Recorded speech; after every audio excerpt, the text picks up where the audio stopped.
अपने समाज के हितों की बात, उनके हितों को प्रोटेक्ट नहीं कर सकती, उनके जुल्म जाति You can ask for a discussion. What more you want? House में रहने का अधिकार नहीं है नैतिक। मैं हाउस का इस्तीफा दे रही हूँ। Yeah. Okay. कम से कम 5-10 मिनट मुझे बोलने का मौका दिया जाए। माननीय उपसभापति जी,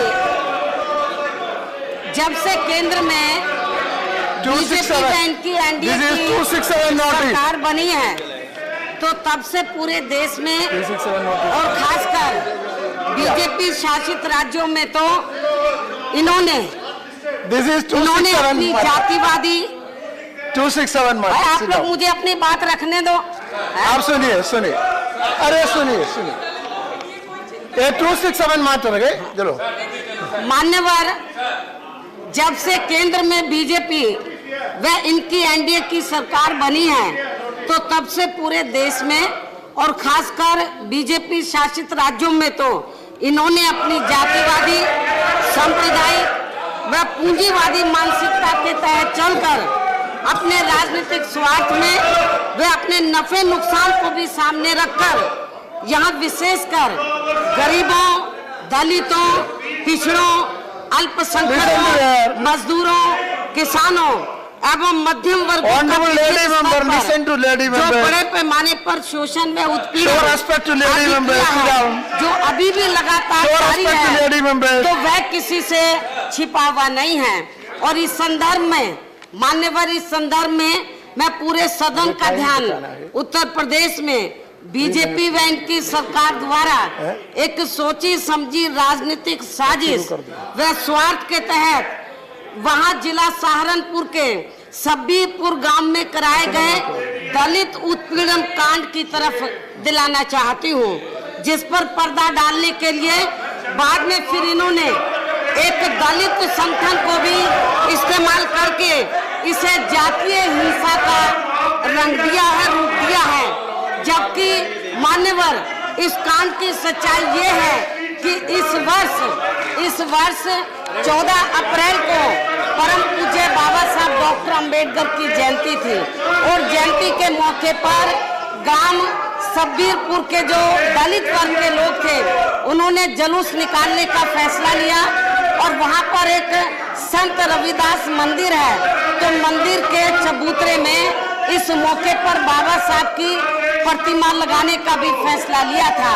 लेकिन वहां के जो संबंधित अधिकारी थे, तो उन्होंने उनको ना तो जुलूस निकालने की परमिशन दी और ना प्रतिमा रखने की परमिशन दी। लेकिन वहां के दलित वर्ग के लोगों ने तो वहां के मेरी पूरी बात तो रखने हो गया 3 मिनट पूरी बात Yes, Ghulam Nabi Azad. I said 3 minutes. You made your point. अभी तो इम्पोर्टेंट मामला है, मेरी बात गुलाम नबी आजाद बात रखने दीजिए। तो मानने ये ठीक नहीं है ये 3 मिनट हो गया। अभी मैंने 3 मिनट में बोलना है। माननीय उपसभापति जी, 3 मिनट में बोलना है। सवाल 3 मिनट का नहीं है, मामला गंभीर है। माननीय उपसभापति जी, तो वहाँ जो दलित वर्ग के लोग थे सब्बीपुर गांव के, तो उन्होंने अधिकारियों की बात मानकर ना तो जुलूस निकाला और ना ही प्रतिमा रखी, तो और उनका अधिकारियों की बात मान ली। उसके बाद 14 अप्रैल के बाद अगले महीने फिर 5 मई को महाराणा प्रताप की जयंती के मौके पर तो उनके अनुयायी लोग तो वहां पर जुलूस निकाल रहे थे। तो वहां के दलित वर्ग के लोगों ने तो जो अनुयायी लोग थे उनसे उन्होंने झगड़ा नहीं किया, उनको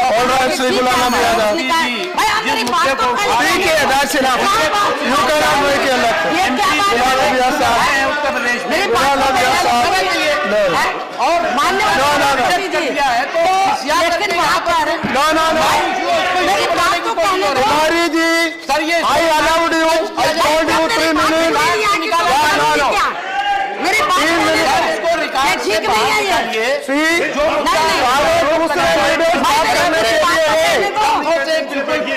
भाई, मेरी बात से। So now you made your point.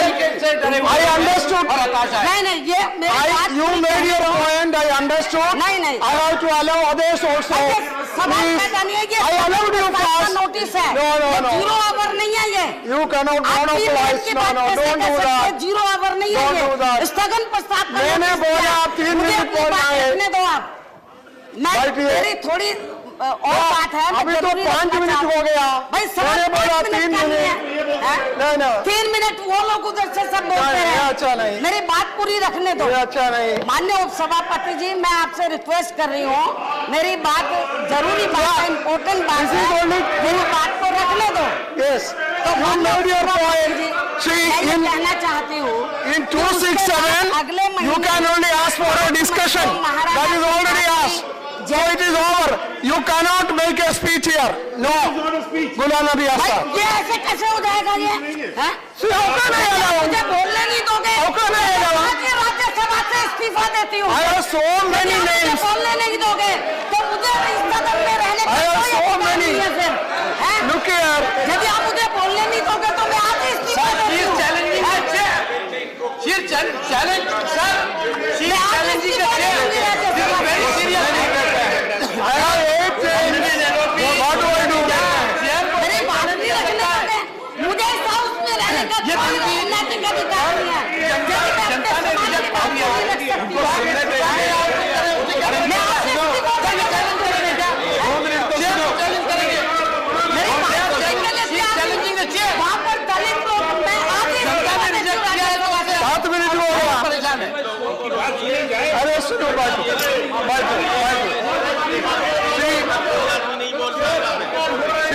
मेरी बात नहीं रखने देंगे।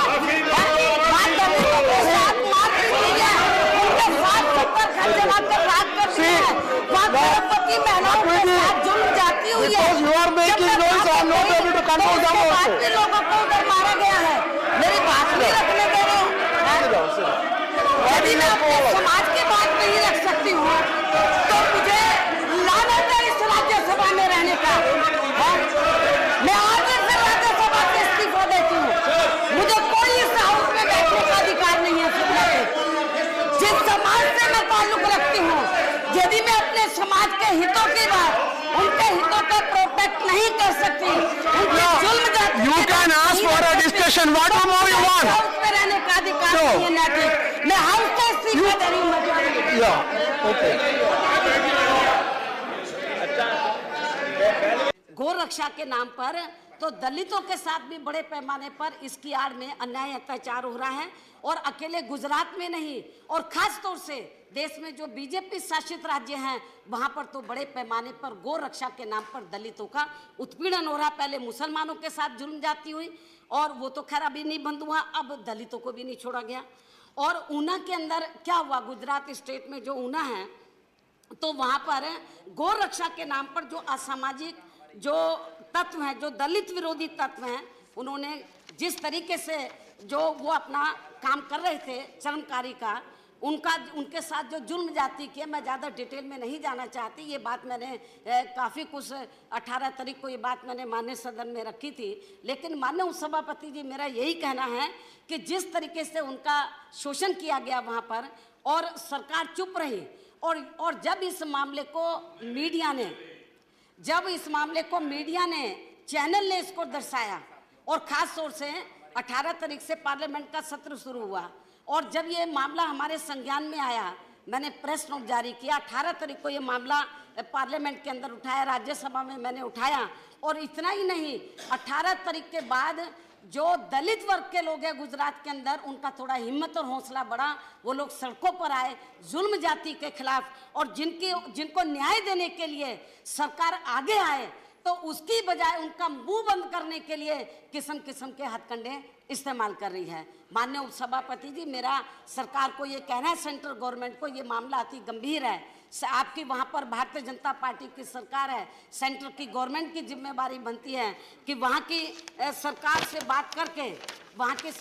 बात करके जिन लोगों के साथ गोरक्षा की आड़ में जो उत्पीड़न किया गया नवयुवकों का जो है, उनके स्वाभिमान को जो ठेस पहुंचाई गई है, तो माननीय उपसभापति जी, मेरा सरकार को ये कहना है सेंट्रल गवर्नमेंट को कि वहाँ आपकी सरकार है, आप सरकार से बात करें। 2 मिनट आप उनको न्याय दिलाएं। और इतना ही नहीं, आपने वहाँ पर हालांकि अपने मुख्यमंत्री को वहाँ पर भेजा, ये अच्छा कदम है, लेकिन मुख्यमंत्री को भेजने से ही काम नहीं चलेगा। तो वहाँ पर जिन अधिकारियों ने लापरवाही बरती, जब ये घटना घटी, उनको तुरंत मौके पर एक्शन लेना चाहिए था। लेकिन जिन पुलिसकर्मियों ने लापरवाही बरती है, तो सरकार ने उनको निलंबित तो किया है। निलंबित करने से काम नहीं चलेगा, 7-2 साल में वो फिर दोबारा से रीस्टेट हो जाएंगे। तो माननीय उपसभापति जी, मेरा ये कहना है, उन अधिकारियों को आगे दूसरे अधिकारी अपनी जिम्मेवारी को ईमानदारी निष्ठा से निभाए, अपनी ड्यूटी को। तो सरकार की जिम्मेवारी बनती है, स्टेट गवर्नमेंट को कहे, सेंट्रल गवर्नमेंट जो है, कि उन अधिकारियों को नौकरी से बर्खास्त करके तो उनको जेल की सलाखों के अंदर भेजना चाहिए। माननीय उपसभापति जी, इस मामले की हमारी मांग ये है, इस प्रकरण को लेकर 1 मिनट, जो मेरी डिमांड है, तो सरकार को मेरा ये कहना है कि इस मामले की वहाँ की सरकार ने CID से जांच के आदेश दे दिए हैं। लेकिन आपको सरकार को मालूम है, और श्री राजनाथ सिंह जी को भी ये मालूम है, ये उत्तर प्रदेश के मुख्यमंत्री रहे हैं और उनको अभी तो गृह मंत्री हैं, ये अच्छी तरीके से जानते हैं कि CID जांच का मतलब क्या होता है। जो CID जांच जो है, या तो मामले जो दोषी लोग होते हैं उनको बचाने का मामला होता है, या मामले को लटका कर उसको बचाने का होता है। और CID में ज़्यादातर जो जांच होती है, तो उसमें जो पीड़ित लोग होते हैं उनको न्याय नहीं मिलता है। तो इसलिए मेरा सेंट्रल गवर्नमेंट से ये कहना है कि आप स्टेट गवर्नमेंट से बात करें इस मामले की, तो CID से जांच कराने की बजाय, क्योंकि जब मीडिया ने सब कुछ दिखा दिया, सब कुछ पूरे देश ने देखा है कि जिन लोगों ने उनकी पिटाई की है, बेहतर यही है कि वहाँ की सरकार तो जो संबंधित थाना है, तो थाने के अंदर ईमानदार पुलिसकर्मी की वहाँ पर बैठाएं और मामले की मामले को वो लोग देखें, और इस मामले की जल्दी से जल्दी फाइनल चार्जशीट लगें, और चार्जशीट लग इसके बाद फिर ये मामला फास्ट ट्रैक कोर्ट के जरिए सुना जाना चाहिए। फास्ट ट्रैक कोर्ट के जरिए ये मामला सुना जाना चाहिए। CID का मतलब वो तो लटका रहेगा और समयबद्ध होना चाहिए, और इस मामले की सुनवाई समयबद्ध होनी चाहिए।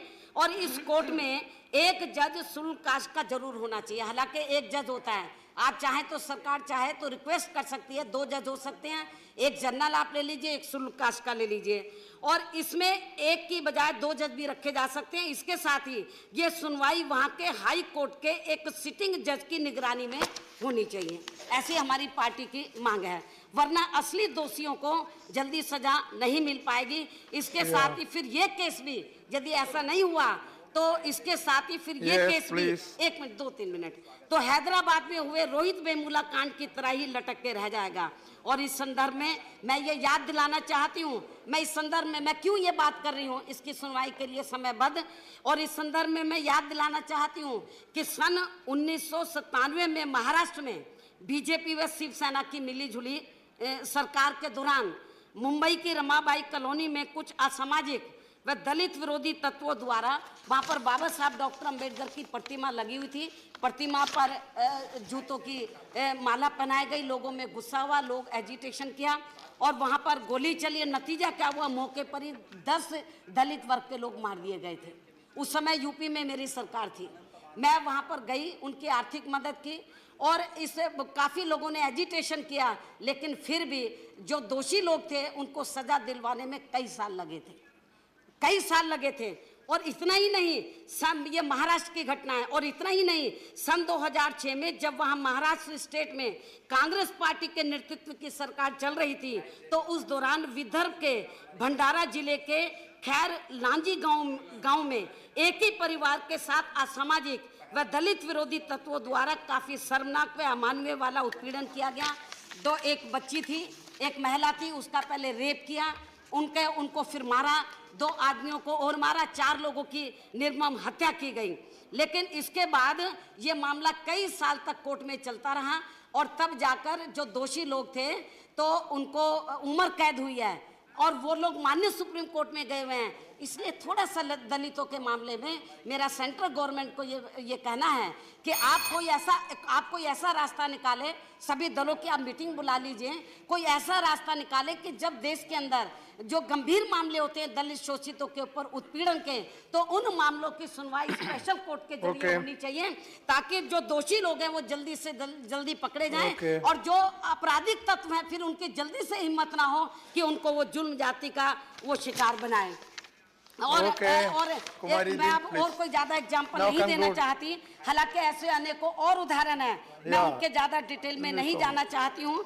इसके साथ ही मैंने ये भी देखा है कि जब जब केंद्र में कांग्रेस पावर में होती है और बीजेपी वाले इधर विपक्ष में होते हैं, और जब देश के किसी भी राज्य में दलितों के ऊपर उत्पीड़न होता है, गंभीर घटना होती है, तो विपक्ष में बैठे हुए जब कांग्रेस उधर पावर में होती है तो बीजेपी वाले उसको उठाते हैं, उसका राजनीतिकरण करने का प्रयास करते हैं।